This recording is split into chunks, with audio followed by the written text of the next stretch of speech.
Hello, hello, Jordan Chariton live. Status Coup, Tuesday, July the 2nd, 2024, in the United Corporations of America. And the Titanic has hit the iceberg, and the Titanic is leaking and nearing the bottom of the ocean. We have had this Titanic image for years. If you could show it, Colin, of good old Joe and the gang, um, sinking. Well, if you are paying attention, I take no glee, well, maybe a little in this, but it is DEFCON 1 right now. And the Biden Titanic is sinking mighty, mighty fast. And there are really, really, really troubling things. I couldn't keep up. Colin and I had a call with someone about something totally unrelated an hour ago. And during that call, there was like 5 or 6 new things that came out related to Biden. And I find it highly, highly, highly interesting, timing wise. But all of a sudden, all these mainstream media outlets that have all the access in the world to the White House, that have all the access in the world to major Democratic Party operatives, all of a sudden they're now able to report that Biden has been cognitively declining for years. All of a sudden they've gathered this information. You notice that? They suddenly drip by drip by drip are reporting that the whole debate disaster was not a one-off. Well, why are they just suddenly reporting this? Maybe they've been sitting on this because they are not journalists and they were literally covering up the fact that our president is not cognitively well. I mean, there's a lot else going on. The Supreme Court basically just ruled that presidents can be kings. Not a good thing for Trump, who, as of now, is going to win the election, considering the Supreme Court basically just ruled the president can do whatever they want and not be held criminally liable. If you're really scared about democracy, maybe you'd be screaming from the rooftops, abort this mission, need a new candidate. Not that I think any of the Democrats on the bench would be that good either. They're all corrupt. They're all neoliberal corporatists. But it is striking to me how all of a sudden, and we're going to go through some of them, the media magically has all these reports on Biden's cognitive impairments. Where were these reports 2 weeks ago? Where were these reports 2 months ago, 6 months ago? I digress. But I want to start and smash that like button, share this live stream so we can get it out to as many people as possible. Reminder, we are now about a month away from the release of my first book, We the Poisoned, Exposing the Flint Water Cover-Up and the Poisoning of 100,000 Americans. August 6th, it will be released. Super excited. We're right now booking interviews and events and all that good stuff. If you haven't pre-ordered the book yet, I hope you will. You could get it at Barnes & Noble, Amazon, all that. We the Poisoned, Exposing the Flint Water Cover-Up. The link to pre-order is in the description.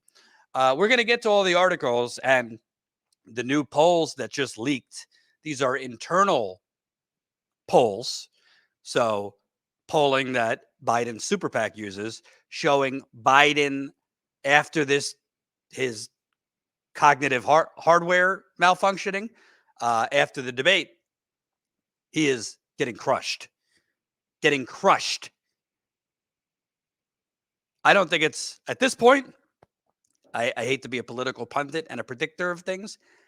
I think he's going to be pushed out, not by the politicians, but by the real powers, the donors, because we live in the United Corporations of America. Have you seen how many stories there have been about the donors freaking out and about Biden's campaign trying to calm the donors?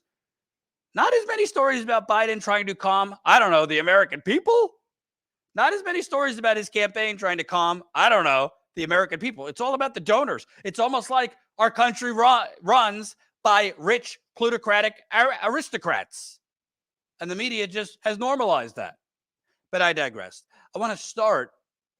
Biden's White House spokesperson gave her briefing this afternoon, and she was asked a pretty straightforward question on if after the debate, President Biden had any cognitive testing or a brain scan.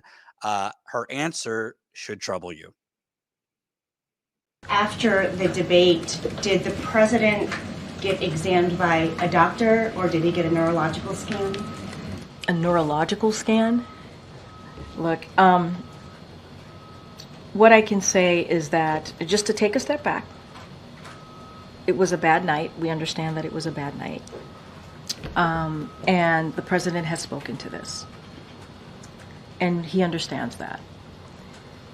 And so I cannot speak to anything beyond what I just shared. The president has regular annual physicals that we release in a thorough report. We're going to continue to do that. I don't have anything else beyond that.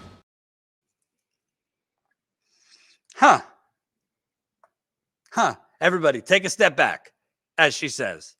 Colin, let me ask you a question.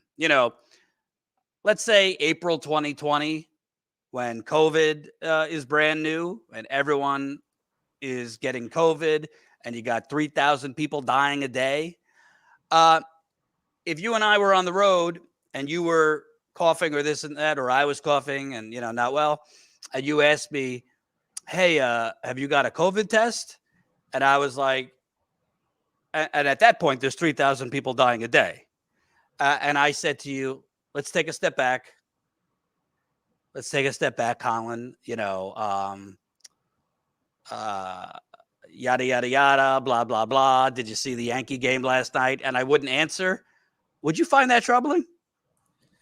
A little bit. I if anything, I'd be even more concerned than if either other answer was given, because that makes me think that, wait, is this like super COVID? Why aren't we? What's going on here? I don't know. Seems like a pretty straightforward question. Has he? Let's even make it simpler. Has he seen a doctor since the debate? That's a good question. Has he gotten medical attention since the debate? She wouldn't answer very specifically. Has he gotten a brain scan? I'm pretty damn sure she would know the answer to that. And it's a good question. She wouldn't answer. You better believe. If he has not gotten medical attention, she would have answered very quickly, no, he has not. No, he has not. It seems to me there's only two options here. Number one, Biden's family and his top officials at the White House, including her, have known for a while that he has some type of condition. And by the way, I don't say this in jest. Not a Biden fan. He's a criminal warmonger in my view. He's got the blood of Iraqis on his hands. He's got the blood of Palestinians on his hands. He's got the blood on fill in the blank, how many people we've killed, thanks to people like Joe Biden supporting our endless war machine. He's been propping up Wall Street, the banks for 40 years while pretending to be a union man. Not a fan. With that said, I don't, intentionally seek, I don't want anyone to be in poor health. And, it's not something to joke about, whether it's Alzheimer's, dementia, sundowning, or just, getting older. You don't have to have Alzheimer's or dementia to lose a step or two. Obviously, Alzheimer's or dementia, aphasia is another thing, is more serious. But the fact that you won't answer kind of says everything you really need to know about this. I think it is a major 5-alarm fire going on at the White House right now. And there's only two options. Either they have known he's got something. Maybe it's in the early stages now, and doctors say he could still perform as president, and they have not told the American public, or they don't know, they're unaware that he's been officially diagnosed with something, but they're also not seeking the answers. I believe it's the first. I believe it's the former. You cannot be in the president's world and have FaceTime with him and exchanges with him every day and not see what everyone has seen. And by the way, what we've been pointing out here for 4 years, we were pointing this out when he was running in 2020. And I could tell you, because I was on the campaign trail on the ground, I heard mainstream media reporters who are pretending now they're shocked. Why weren't we told? This is the first time we've seen him this way. I literally heard them joking at bars, at hotel bars in Iowa and elsewhere, debating whether he had dementia or Alzheimer's. This was an open secret. All the reporters, air quotes, knew that this guy was cognitively sinking. And they just didn't say anything because they didn't want to lose access or their invitation to the DNC cocktail party, while they pretend democracy, which we don't actually have, is on the line. So you got Biden's White House won't answer if he's had a brain scan. I also want to play, this is from Morning Joe. Biden's BFF, Mika Brzezinski, was not happy. Joe, Biden's other, Joe Scarborough, his other BFF, he's off. He wasn't on today, but Mika is not happy when other reporters dare suggest Biden drop out. Let's play that. Okay, and so then we go, Sam Stein, to let's take Richard's concept, which I completely disagree with, let's hash it out. Like, exactly then what happens? We go with someone completely untested, completely inexperienced, because they seem cool, because they're younger, because they have less experience. Like, what does that look like? I'm just not willing to walk away from someone who has worked this hard and has performed this well and gotten this much done on every level, more than any president before him, including the ones Richard Haas worked for. Right. Well, there is a sort of semi-middle ground here, right? Which is Kamala Harris. She's been vetted. She's the vice president. She would inherit the campaign infrastructure. She would inherit the money, whereas anyone else in this hypothetical universe could not. She would be the logical person to take on the mantle. And on top of that, she has some experience debating Republicans at this level, including making the case against Donald Trump, right? That would be the logical extension here. I agree with you. The other ones, they are untested. A big sigh there on air. A lot of the other ones are untested, and that would be problematic in its own right. But look, I think this ultimately comes back to Biden, and Richard's point's valid, which is Joe Biden was the one who set the standard for himself, right? Every time that there was questions about his age of vitality, his response was, watch me, right? That was his response. We watched him on Thursday night. I think we around the table agree he did not pass the test that he set for himself. I will say this, there is some indication of what it would, take. You know what's amazing about that? And if you didn't hear it, Mika had a very loud, annoying sigh when he mentioned Kamala Harris, who, don't get me wrong, I think is a disaster in her own right, but she can't construct full sentences. Her brain is not misfiring during debates and all that. This is a woman, Mika Brzezinski. If you're a woman watching right now and you don't know this is a woman who on MSNBC for the last, 20 years, has pushed this Know Your Value campaign, all about women in the workplace and women getting equal pay, which I hope everyone agrees with, and women knowing their value and being aggressive and not being intimidated to demand what they're worth and know your value. And here she is when a journalist is saying, well, here's a kind of middle ground, a compromise here, to get rid of this guy who's clearly, way past the expiration date cognitively. Let's put forward Kamala Harris, the vice president. She would be the first female president, historic, first female black president, first Asian American, I believe. But, let's start with first female.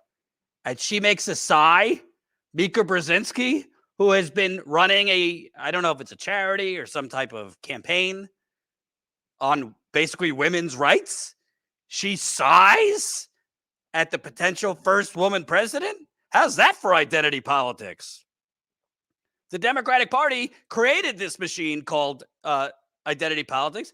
And now Mika Brzezinski, who is your Democratic Party, she is your limousine liberal, she is your cocktail crowd liberal,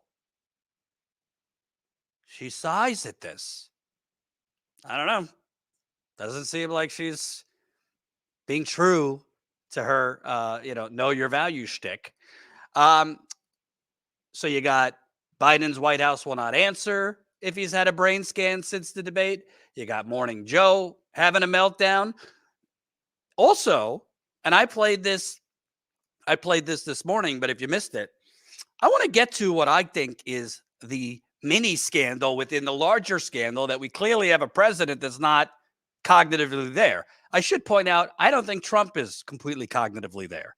I think Trump is a deranged, megalomaniac, narcissist. Frankly, I think he might actually be a psychopath if you look up the definition of psychopath.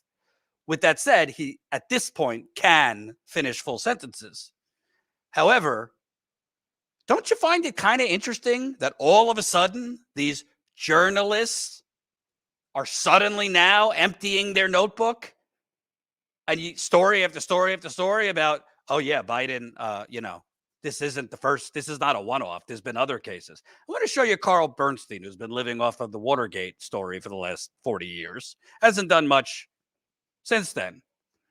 He was on Anderson Cooper, and lo and behold, he has all this new information about 15 to 20 instances where Biden has basically frozen mentally, not been able to finish a thought, lost his train of thought, not been able to get back on that train of thought. He called it rigor mortis. Let's play that. Carl, according to the people you've been talking to, what are you hearing? Well, these are people, several of them, who are very close to President Biden, who love him, have supported him, have been among them are some people who have raised a lot of money for him. And they are adamant that what we saw the other night, the Joe Biden we saw, is not a one-off, that there have been 15, 20 occasions in the last year and a half when the president has appeared somewhat as he did in that horror show that we witnessed. And what's so significant is the people that this is coming from, and also how many people around the president are aware of such incidents, including some reporters, incidentally, who have witnessed some of them.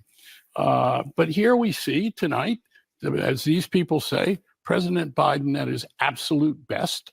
And yet these people who have supported him, loved him, campaigned for him, see him often, say that in the last 6 months particularly, there has been a marked incidence of cognitive decline and physical infirmity. What I wonder about is the people who were, working with him at Camp David, allegedly in this intensive debate prep, if there were concerns there about this, and I don't know if you have got any word about that, but how anybody involved in that debate prep, I mean, didn't anybody see something was amiss? The debate prep was supervised by Ron Klain, who has been with President Biden for many years. And people I've talked to have all been to Ron Klain in the last year to say, we have a problem.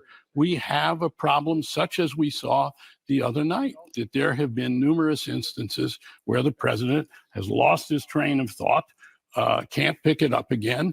There was a fundraiser at which he started at the podium, and then he became very stiff, according to the people there, as if it were almost a kind of rigor mortis. This was reported allegedly in June of 2020. This was June this was a year ago, almost exactly, at the old Four Seasons restaurant on Park Avenue. And he became very stiff, and a chair had to be brought for him to do the latter part of the event. I think that what these folks are saying and have been saying for a while is, yes, he's great when we see him. Does anybody in their right mind think that Carl Bernstein just discovered this information within the last week? Carl Bernstein, the infamous Watergate reporter, you don't think he got this information, I don't know, 6 months ago, a year ago, and just sat on it to not lose his invitation to the DNC Christmas party, to the White House correspondence parties? I'm not even being funny. Legitimately, I think these people are not they're not doing journalism. They are part of the big cabal. They are part of the big club. You don't just suddenly find out, oh yeah, there's been like 20 instances where he stood there, you know, like rigor mortis. And by the way, typically, you're probably, if you are that kind of reporter who is wired and has a long Rolodex and direct access to Democratic Party operatives, advisors to Biden, top officials in the Democratic Party, same would go for the Republican Party too. They're probably leaking this to you when it's happening, not 6 months later, when it's happening. Clearly, he just sat on it. And by the way, he also noted, and I quote, including some other reporters too. He said some other reporters too saw this. I'd like to know who those other reporters are. Let's name some names. Your job is to, I don't know, report, deliver information to the masses, good or bad, for your preferred political party, particularly about the president if he's cognitively unwell, particularly since he's got his hand on the nuclear button. He is right now in charge and making decisions on, conflicts that have nuclear powers involved, Russia, Ukraine, Israel, Gaza. We also know that with old age and some illnesses, tempers come with that. Impulsive decisions come with that, with specific cognitive disorders for the elderly. Well, cognitive disorders, period, but particularly elderly. They could get frustrated. They could get angry, impulsive behavior with certain illnesses. So it's not just your job as a journalist to do that. This is like, we need to know, because this guy's decisions means life or death for millions of people around the globe. And they all hit it. Bernstein hit it. These other reporters that he's talking about hit it. Access journalism at its finest. I want to show you another clip if you didn't see my video this morning, and check out my video from this morning as well. Jake Tapper, or Jake Tupperware as I like to call him. He's being praised because he went tough on Chris Coons, who is Biden's Senate best friend. Coons replaced Biden in the Senate when Biden became vice president. He grilled Chris Coons. Watch this interview. See if you notice a problem. With all due respect, it is not honest to say that this is just one night. There have been moments like this that people have seen in front of the cameras, and other moments, but with cameras not there. Just 2 weeks ago, let me just show this clip. There was another moment like this, not just a senior losing a train of thought, but something else going on. Here he is. It was in an event about immigration.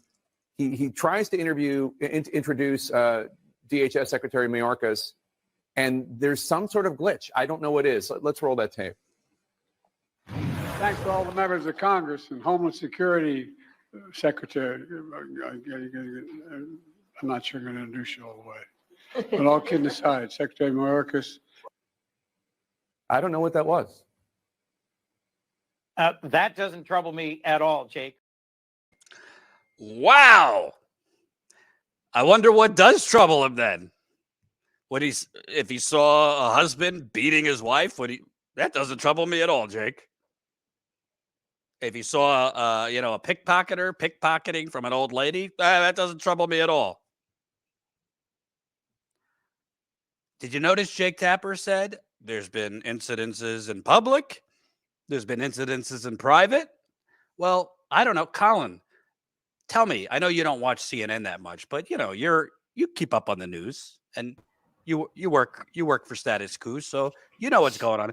Do you remember Jake Tapper or CNN reporting these mishaps or cognitive fumbles that Biden was having in public, or reporting on private ones? Because he just said, there's been similar issues publicly and in private with Biden having cognitive flare-ups. I don't remember them reporting it at all, other than claiming these are gaffes. Yeah, well, like I said, the only time they were ever addressed was to dismiss anyone who claimed they were anything other than a gaffe or just people looking too much into it and what do you want, Trump type of deal. This is the first time I've ever seen it yet. Any corporate outlet even acknowledge it outside of almost a poking fun at like, oh, there goes our gaffe president. He's so cool. And by the way, this goes both ways because there is a real threat of Donald Trump. I don't want to minimize it. And we'll get to Trump in a little bit. There is a real threat. But by this standard, if the media completely hid this about Biden, and they did hide it because it was very evident from years ago, he was calling himself an Biden-Obama Democrat. There were clips that I've played where he forgot Obama's name. There were clips where he said, check me out. I'm running for Senate during the presidential campaign. He's running for president, yet he's saying I'm running for Senate. Recently he confused the president of Egypt with Mexico. These are not stutters. It's not a small thing. It's his mind is going, which can happen when you get older. There's no shame in it. But can you imagine if this is Trump and he gets reelected and let's say his mind goes, are they going to cover that up too?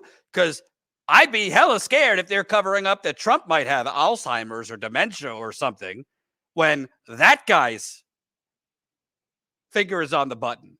And he's saying he wants to be a dictator on day one. And the Supreme Court basically just ruled he could do whatever the fuck he wants. Any president could do whatever the fuck they want.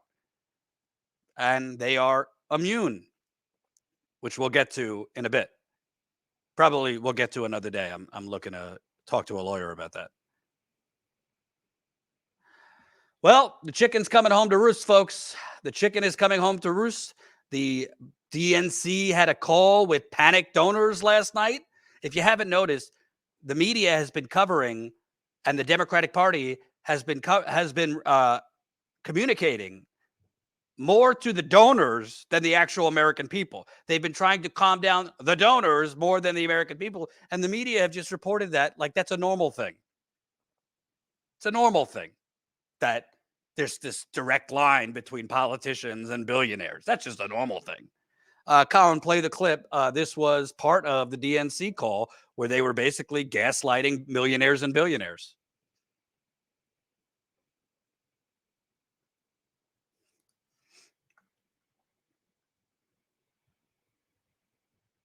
This morning, the Biden campaign is doubling down as it tries to reassure anxious donors following the president's dismal debate. Everyone just needs to breathe through the nose for a minute and take a deep breath. Senior campaign officials addressing hundreds of donors on a conference call last night. The audio obtained by NBC News from someone who was on the call. The media has spent a ton of time blowing this out of proportion. He's probably in better health than most of us. Hoping to calm concerns about his age, the Biden campaign is also out with this new ad. I know I'm not a young man, but I know how to do this job. The president's team says internal polling still shows a tight race. I don't know what is more troubling. I don't know what's more troubling.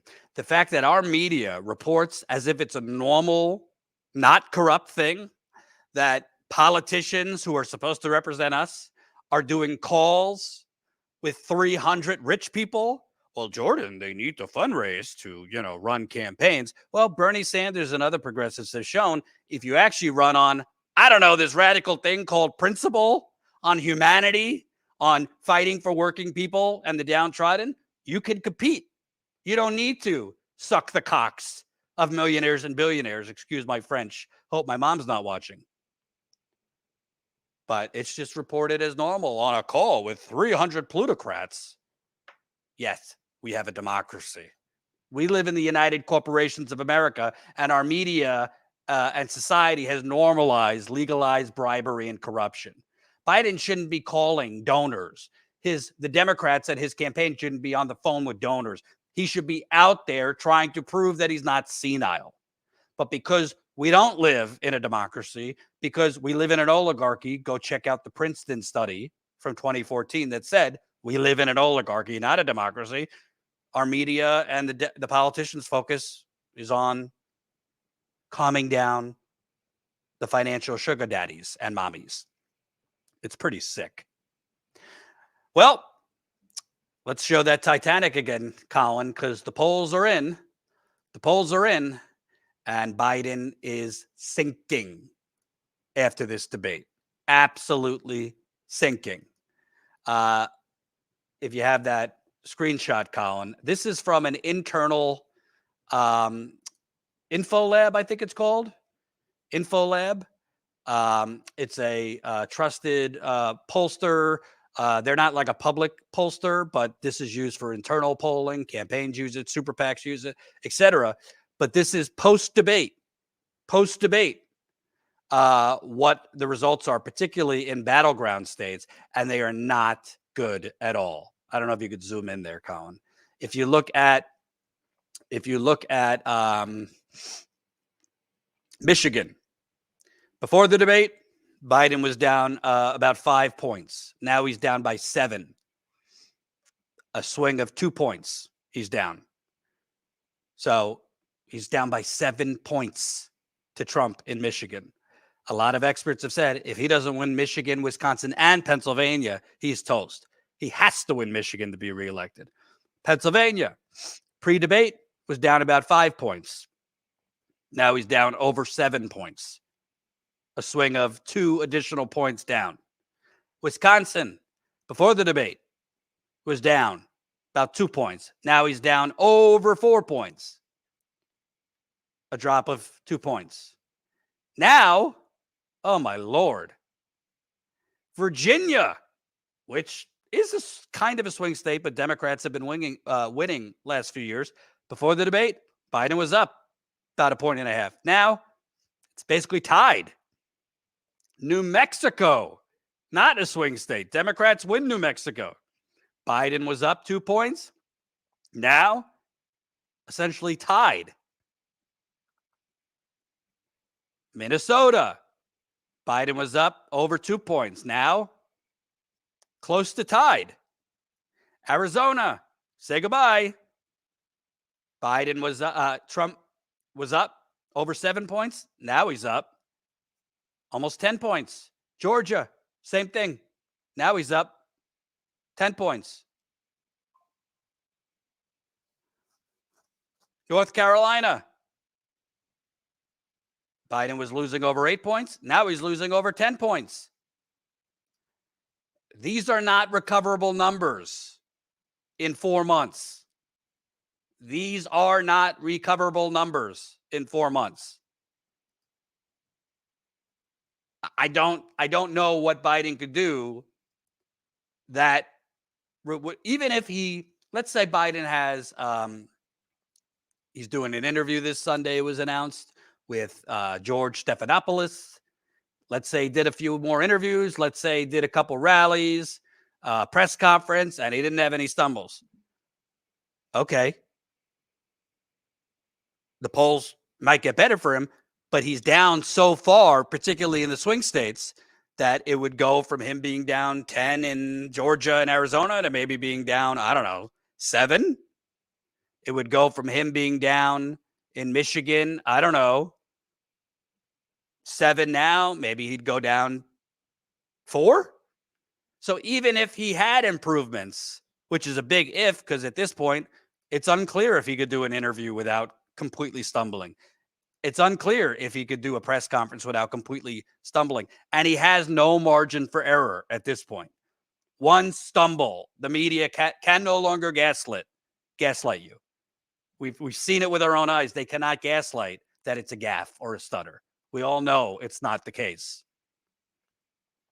I don't think those numbers are reversible, and I think we're about to see the United Corporations of America in action, because I think the donors are going to push him out. Because the truth is, the donors, they could say they care so much about democracy. They just want their tax cuts, Democrats too. They just want their tax cuts, deregulation, direct line to the White House, to the president, to Biden's team. Their goodies, their crooked deals that they get from politicians. A lot of them are real estate developers, finance people. They just want their goodies that they get for their donations, because they make way more money on the shit they get from politicians than the money they donate. But to be clear, they prefer a Democrat than Trump. They prefer a Democrat than any Republican because they like to kind of wash it down, like wash down that nasty tasting vegetable or something with like something sweet. They want to wash down their corruption by pretending that they care so much about democracy, which they don't care about democracy. None of these people care about democracy. Well, in that same poll that came out, this is the other part of that poll, if you could show Colin, after the debate between all the other potential candidates, it's very interesting that they do not have Bernie Sanders as a potential. Sure, he's old too, but at least he's cognitively all there. In Wisconsin, Buttigieg is doing better than Biden. Vice President Harris is doing better than Biden. Newsom, the governor of California, doing better. And Whitmer. Everyone is doing better than Biden in Wisconsin. Pennsylvania, everyone is doing better than Biden. Michigan, everyone is doing better than Biden. All of these potential candidates. Nevada, everyone better than Biden. Georgia, everyone better than Biden. Arizona, everyone better than Biden. North Carolina, everyone better than Biden. And I'm not saying this as an endorsement of anyone because I don't like any of these corporate shills. I would certainly not support Buttigieg, Harris, Newsom. None of them are my cup of tea. But to be fair, Harris, who is the vice president, you would think would be next in line if the Democratic Party doesn't rig it against her, which is a possibility because the Democratic Party will rig it against whomever they need to rig it against if they think it's beneficial. But Harris is doing better than Biden in most of these polls without the benefit of campaign ads supporting her, without the benefits of, institutional support for the Democratic Party, without the benefits of millions of dollars in super PAC money. So she's doing better than Biden right now in those critical states without even having a campaign or launching a campaign. And the Democratic Party apparatus. I'm not saying she's automatic that Harris would beat Biden, that Harris would beat Trump. I think Trump would probably beat Harris, to be honest. But it should tell you something that Harris right now, after that disastrous debate of Biden's, is doing better than Biden in the polls. And she has not had the benefit of hundreds of millions of dollars, TV ads, people going on TV supporting her, et cetera, et cetera. I mean, there's so many more, and there's tons of articles about Democratic Party freaking out, about the Democratic Party operatives freaking out, about donors freaking out. I'd be on for 5 hours if I got to all of it. So now I want to go to you, the people, and get your thoughts on this. Does this matter to you? Do you want them to keep Biden and just go down with the ship? Do you think differently now that the Supreme Court has basically ruled that a president is a king or queen and could do whatever they want and be immune? Do you think differently with the threat of Trump, which I don't want to minimize? There is a real threat with Donald Trump, particularly with this Supreme Court decision, in my opinion. There's so many moving parts, so I'd like to take your calls. Let me set it up. Colin, if you could put the number up for people to call in.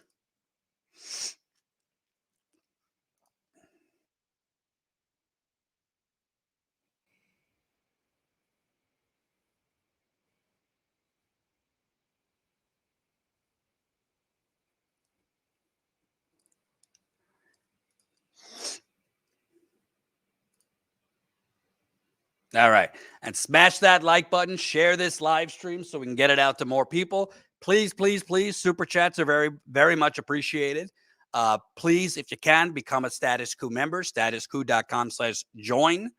The more people who sign up as members, the more on-the-ground reporting we could do. We do have a couple things up our sleeve for the summer. And we're continuing to cover the ceasefire protests. We have covered nearly 60 of these protests. So super, super important. Super chats. And if you can, become a member. All right. First call I see. Craig.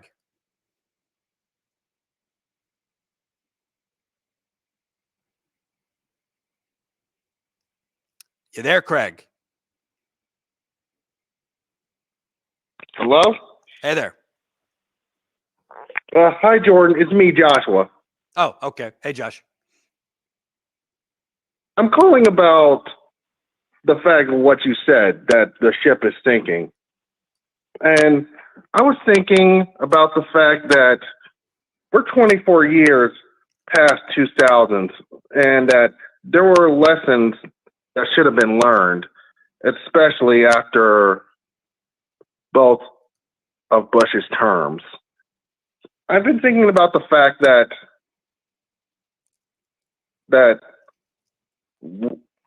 why the Democratic Party hasn't learned anything after they tried to get Hillary Clinton into office. Because they don't want to learn anything. It's very simple. Democratic Party, to me, is less of a political party as it is a personal enrichment racket. Do they care about winning elections? Sure. But they care about maintaining the status quo, greasing the skids of consultants, lobbyists, think tanks, and setting themselves up well for when they leave public office. I don't think they're interested in learning anything. If they were interested in learning anything, the obvious lesson after you lost in 2016 to an orange orangutan used car salesman was not to blame Russia and move policy-wise to the right, but would be, hey, let's lean into this progressive base that Bernie Sanders just woke up. Let's grow that. Let's move left. And let's kind of, return to our populist FDR roots. They didn't learn that lesson. And it's remarkable. You do start to see, we're starting to see whispers start to go to quiet. Still, you got to admit, you can see how willing they are, how willing to show that they don't want to leave the Democratic Party or Washington. Yep. It's like, it's like you want to stand there and say you're one of the smartest people in the party, but your actions don't show it. And, I would have to ask, I don't know your thoughts. I've thought this whole democracy meltdown has been disingenuous. I don't actually believe we have a democracy. I think we have elements of it. There's some elements of democracy, but by and large, we don't have a democracy. You can't have a democracy if the person who wins the most votes doesn't win the election. That's for starters. But then when you add in, political bribery has become legalized here. The Princeton study has shown that, over 50% of the time, the majority will does not get enacted into legislation. We don't have a democracy. But let's say we did have one. Well, I don't know. You tell me. If you were in the hospital and you're in the waiting room and your mother or your loved one is about to get open heart surgery and the surgeon comes out to speak with your family before the surgery and they talk like Joe Biden talked, would you be comfortable with that surgeon operating? Or if no, if that surgeon's hands was shaking, would you be comfortable? Well, that's the same thing. If they're so fucking honestly worried that we're going to become an autocracy or a dictatorship or a fascist state, which we are already in many ways, it would be immediate after this debate for all of them to call for Biden to step aside. They haven't. They're only whispering it in private, but too spineless to say it on the record. So I have to think they don't really care about democracy. They're just saying so. But here's the thing. The right wing is planning to surround themselves with, I would say, some very dangerous people, and they've shown these people have shown time and again that they're willing to execute their dangerous strategies with no oversight. And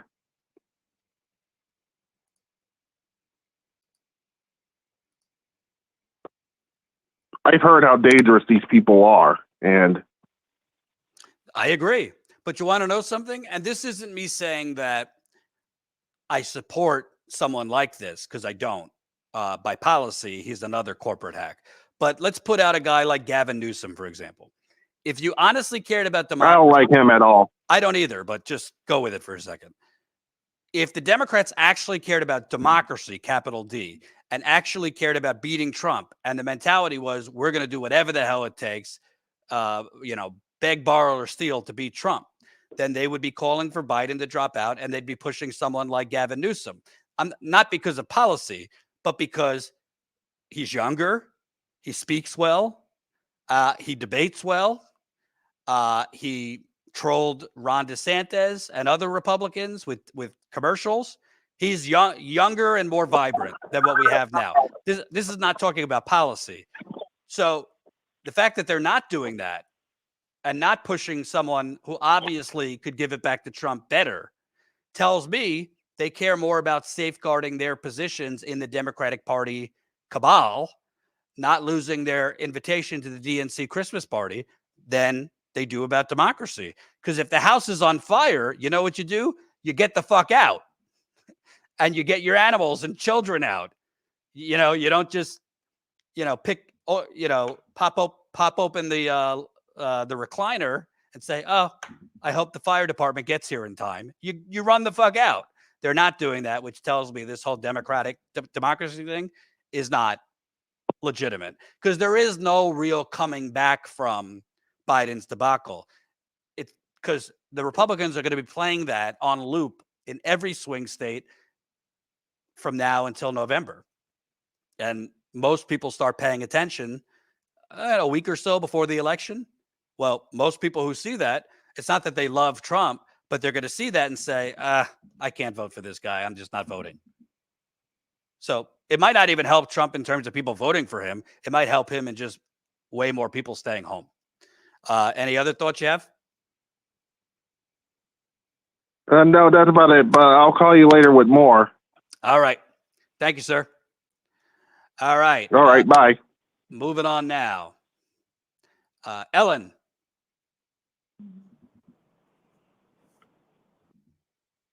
Hello. Hey there. Hey, it's Ellen Canavan. Anyway, I am very disturbed by the fact that Biden came out yesterday and said, the Supreme Court gave Donald Trump immunity, but he's not going to use any of those powers. And, he doesn't even need extra powers by the Supreme Court to publish the fucking ERA. He needs to do that.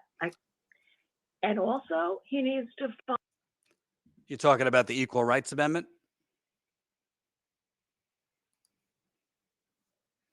Did we lose her? I think we just lost Ellen, unfortunately. Oh, there you are. There you are. Here I am. Okay. Yeah. Okay.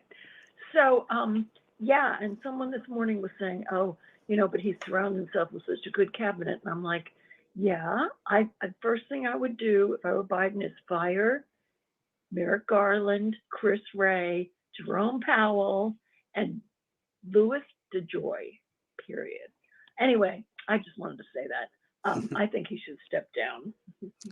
I mean, if he cares about this country and he truly thinks that there's a fascist threat on the way, I agree. And to be clear, I think Biden has enabled a lot of fascism, just not the white supremacist, version Trump. Yep. I think Biden and Democrats are, in many ways, propping up and enabling fascism, just the kind that MSNBC viewers don't ignore and don't care about. Like the war. Exactly. The wars. Yeah. Exactly. The wars. Don't forget. We can't forget that. I mean, he's got a lot of baggage. But That's all. Unfortunately, there's just no coming back from what the American people saw. And the fact is, we are a visual nation. Look at JFK versus Nixon in 1960, and Nixon was sweating. This is way beyond sweating. So, we'll see what happens. Thanks for calling. All right. McAllen, you're up next.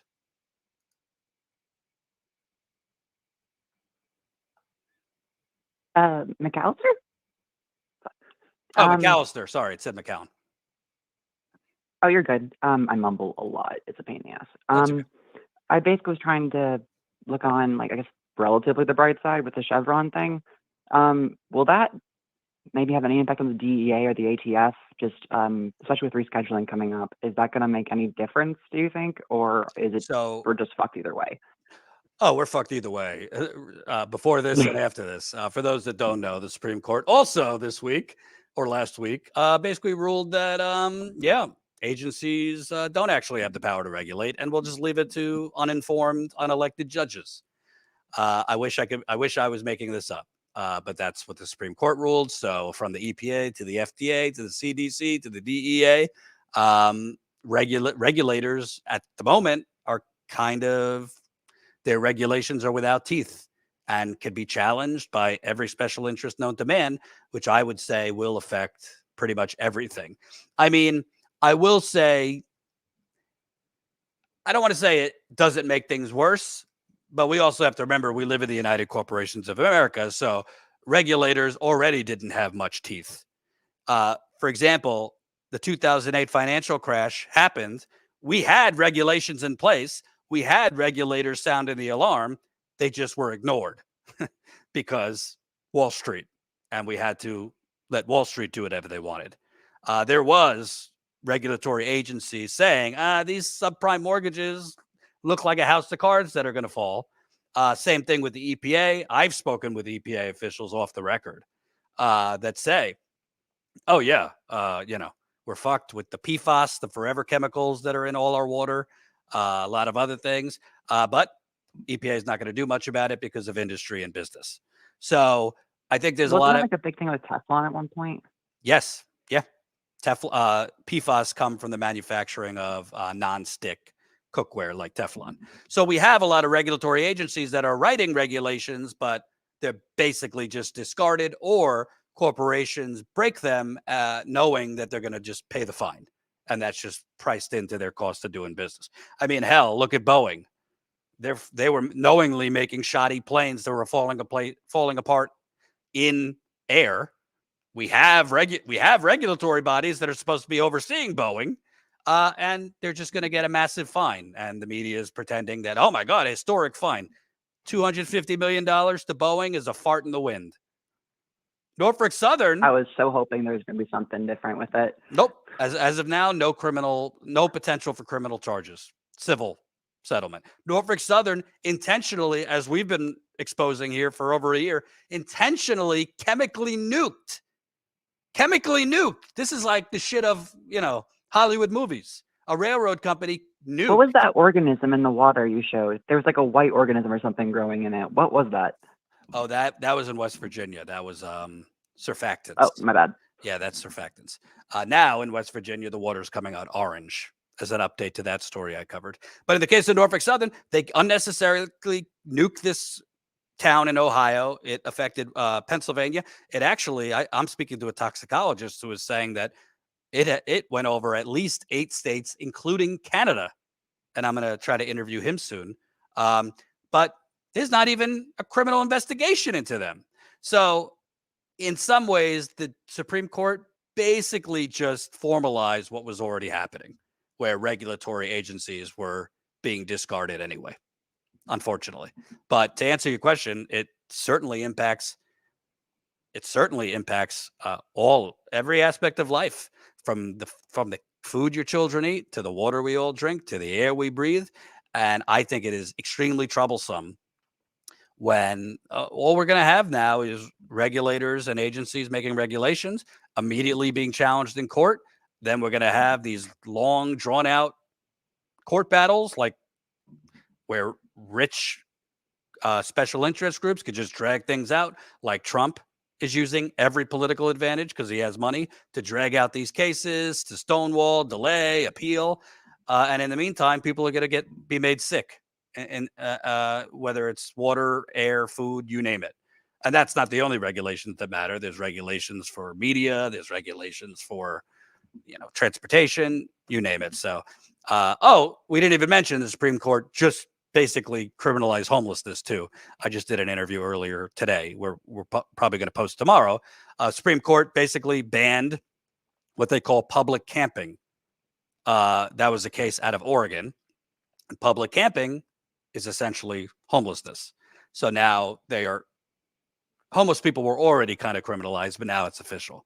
So I got to tell you, I mean, I have to admit, in 2016, I will be honest, I said I did a debate with my colleague at the time, John Iadarola from TYT, on whether one term of Trump versus 2 terms of Hillary was preferable. I said 1 term of Trump was preferable to 2 terms of Hillary. I didn't poo-poo the implications of the Supreme Court and Trump becoming president, appointing Supreme Court, but I basically said I think 2 terms of Hillary Clinton and the implications of that kind of neoliberalism on steroids would be worse than Trump with 1 term. I have to admit, I mean, it looks like I was mistaken, because the legacy of this Supreme Court, I mean, none of these elections right now even matter, to be honest. Presidential, Senate, Congress. It's not that they don't matter, but at this point, we have an unelected cabal in robes basically nuking any progress we've had, whether it's reproductive rights, Roe v. Wade, the Civil Rights Act a few years ago, the Voting Rights Act, and now this. You know, I have to say, I don't regret. I mean, I voted for Jill Stein in that election, third party, but I have to admit that it by the results, it does appear that I was mistaken back then, and I have to be man enough to just own that. Some people might not agree, but I think the implications of this Supreme Court, which at this point, look, the Republicans are going to run the Supreme Court at least for the next decade, unless something radically changes. Any last thoughts on your end? Honestly, it just seems like things can't get worse, and it's like I'm tempting fate, and then things get worse. No, things can get worse. Just want it to end. Things can get worse. Not like in a suicidal ideation way, just like don't kill it yourself. needs to start over. Yeah, I mean, at the end of the day, I've never been one of these people that thinks like, oh, burn it down. You know, if we get Trump in there, everyone will see the light, and that will usher in the progressive revolution sooner.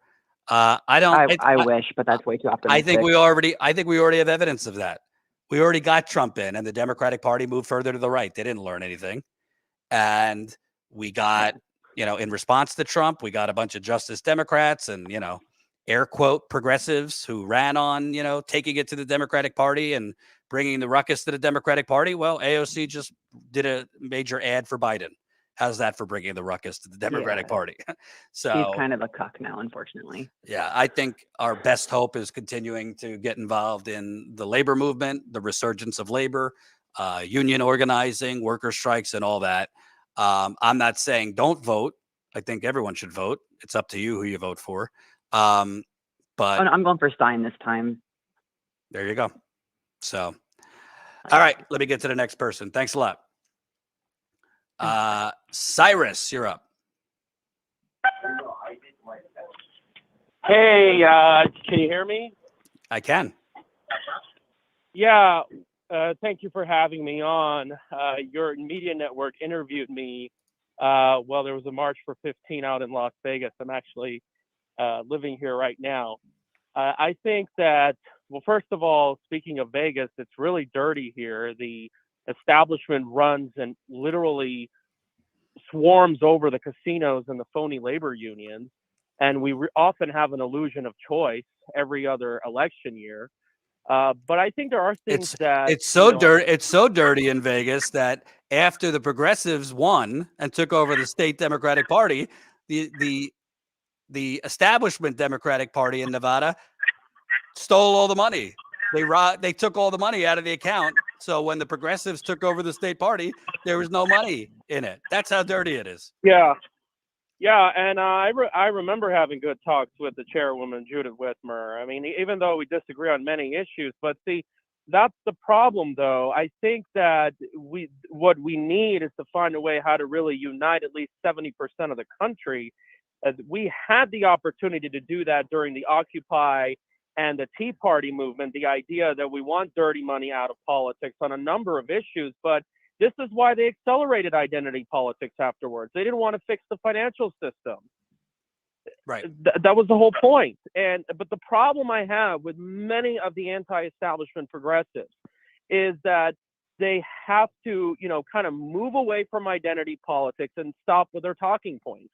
Like, look, yes, it is true. There are some Trump voters who are pro-white, who have their race above everybody else. And I get, yeah, they have legitimate concerns. There's massive numbers of migrants going into Europe. There are some red flags. However, if these progressives want to accuse them entirely of being that, it's just going to further more division. And we know that a bulk of these Republicans, most of them, are not race focused. They're just tired of the race card that's being perpetuated by the establishment. Right. I agree. And I think if I were you guys, I would just stay away from it and just focus on the four main issues: Wall Street corporate regulation, Federal Reserve, campaign finance reform, a maximum wage for CEOs, have a ratio pay, and some kind of a public option. If you focus on those few issues and then mainly and try to unite the country, this country is going to be off a better track. And I think you'll get a huge bulk of supporters all across the angle. And thank you for letting me talk. No problem. I appreciate your call. Take care. What's your response? Oh, yeah, I mean, listen, I've been on the road for 8 years. There's certainly racism is alive and well in America, but I met plenty of racist Trump supporters that it wasn't necessarily just against black people per se. They don't, they're misogynists. They have very outdated views of women and women's roles. But I also met plenty of Trump supporters who were nice guys or gals who were, factory workers and were deathly afraid that their job was going to be offshored. So and a lot of them voted for Bernie. A lot of them voted for Bernie. A lot of them voted for Obama in 2008. A lot of them were former Democrats. The Dems have lost their way.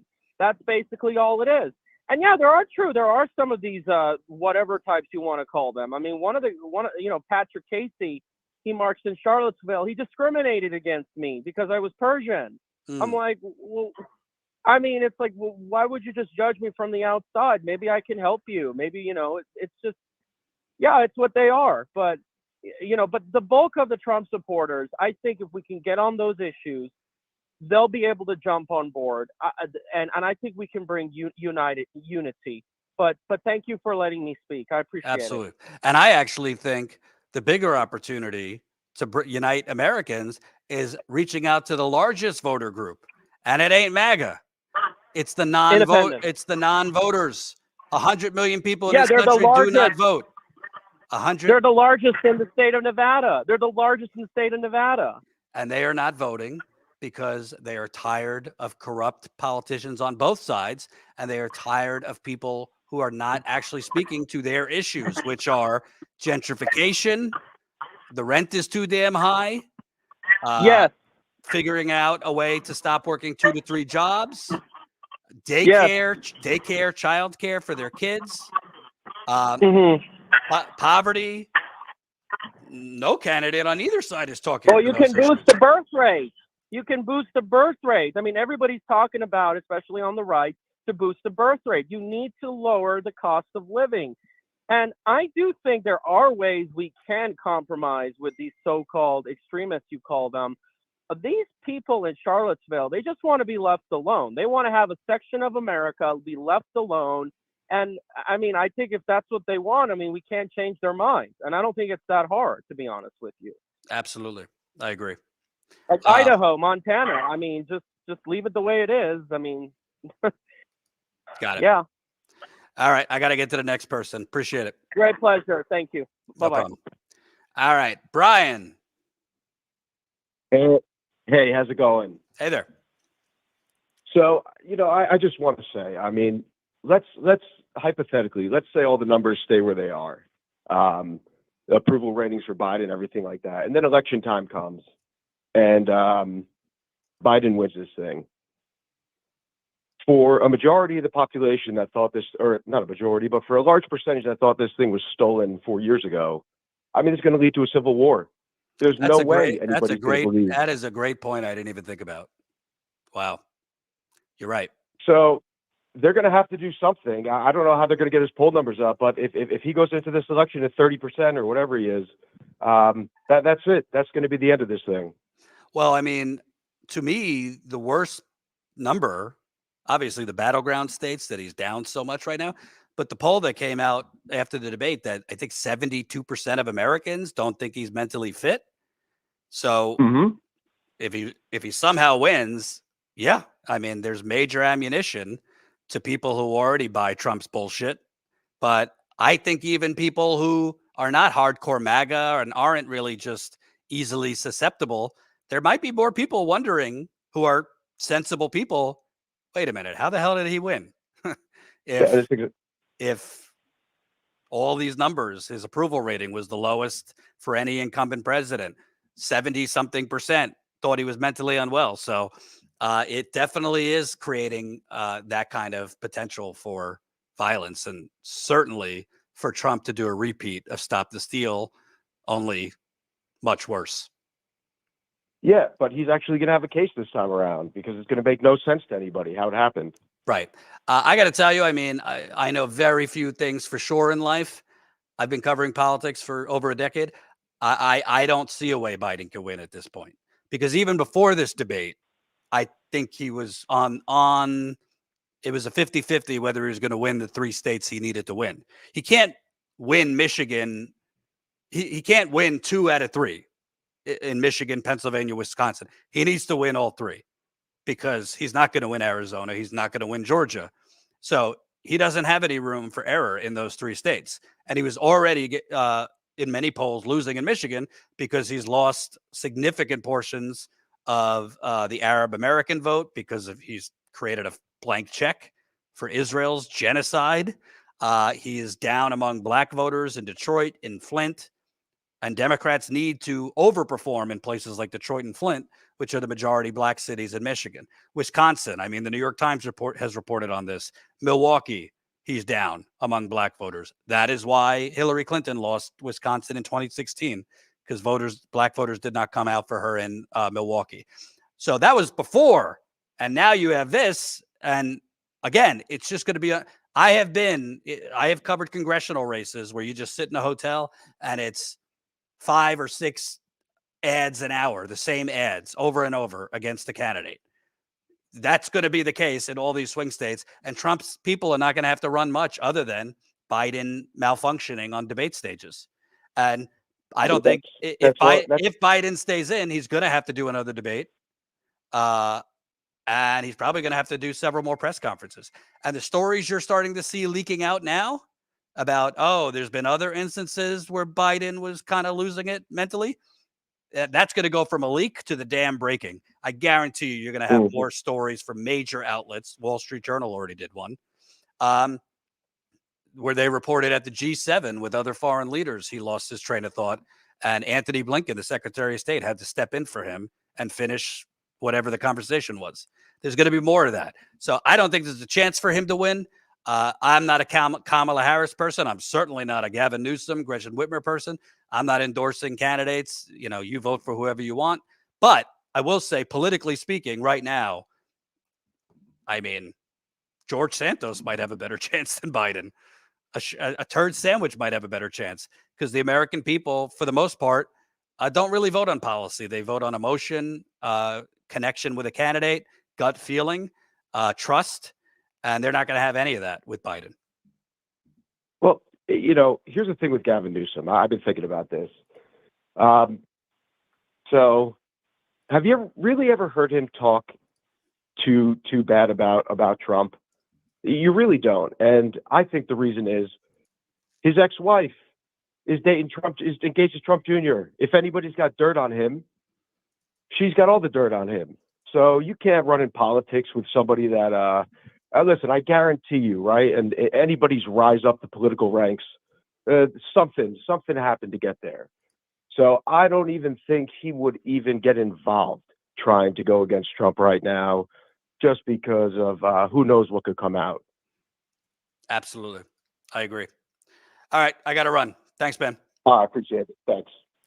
All right, got to wrap the calls because I got to take my daughter out for her nightly walk before I put her down. We will do another. I think we're going to do another call in this week because there's a lot of people who want to talk.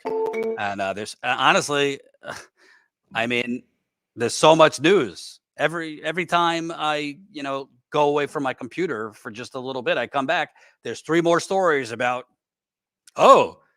here's more incidents where Biden was cognitively losing it. Or here's more Democrats, starting to go from whispers to being a little louder, calling for him to step down. As a reminder, folks, I missed this. Marianne Williamson, I won't play it, but Marianne Williamson has announced she's back in. So she's going to go for the nomination at the Democratic National Convention. So that's, I guess, big news too. I already reached out to her for an interview. Whatever you think about Marianne Williamson, clearly she was right that Biden needed to be challenged and we should have had a Democratic primary. And all of these gas bags in the media right now pretending to be shocked and now suddenly saying, well, maybe there should have been a competitive Democratic primary. All of those gas bags in the media helped erase and cancel the Democratic primary in service of in service of Biden and the DNC. And now they're pretending, oh my God, we should have had a Democratic primary. So I reached out to Marianne and we'll see if she'll do an interview. Only got 1 super chat. Hopefully we can get some more donations and whatnot. Emily, $10. If Trump wins, we download authoritarianism on January 1st, 2025. If Biden wins, it's estimated to be in here about 2030. The circumstances are an emergency, yet the options seem utterly meaningless. That's what I always say. Either get shot in the head or drink poison. One will kill you right away. The other one might kill you in a little long. You might have a little more time before you die. The choices are awful. And I'm going to get in later in the week more on the Supreme Court decision, more on Trump now reportedly talking about pushing the boundaries even more of the presidency if he gets reelected in terms of basically how much the executive office, how much power the executive could have. There's a lot going on. And again, more and more stories are starting to come out about other instances where Biden cognitively was having meltdowns or losing it during meetings with his staff, meetings with foreign leaders. So we might have a lot more to talk about tomorrow. Reminder, my book, We the Poisoned, Exposing the Flint Water Cover-Up and the Poisoning of 100,000 Americans, will be out August 6th. Right now, we're putting the finishing touches on book events and hopefully me getting on interviews. So if you have other shows you watch and love in independent media, please reach out to your preferred hosts on Twitter or elsewhere, email them, whatever, however you can get in touch with them. Urge them to have me on. It is so important, not just so I could sell books. We need to get the truth out about the Flint water cover-up, which is ongoing 10 years later. 10 years later. The water is still toxic. The cancer rates in Flint are surging. And it's not from the weather. It's because of the water. And I believe this book, through my reporting, will reveal the biggest government cover-up of the 21st century. If you think you know the true nature of corruption in America, trust me, you do not. This book will show you it's a lot worse than you even thought. And why this is so important. It's not just about Flint. The book will show you this kind of shit is happening elsewhere, whether it's water or other forms of corruption that are killing people. So please, if you can, the link to pre-order the book is under the live stream in the description. Please order it if you can. Please share the link with others. Flint is not just about Flint. It's about all of us. And it's the kind of corruption that kills people. And that should not be normalized. And we shouldn't just stop caring because it happened a decade ago. It's still happening. Right now, I think we're over 500 pre-orders. I want to get that number closer to 1,000 by the time the book hits shelves on August 6th. Thank you for watching. Thank you, Colin. We'll see you back here tomorrow.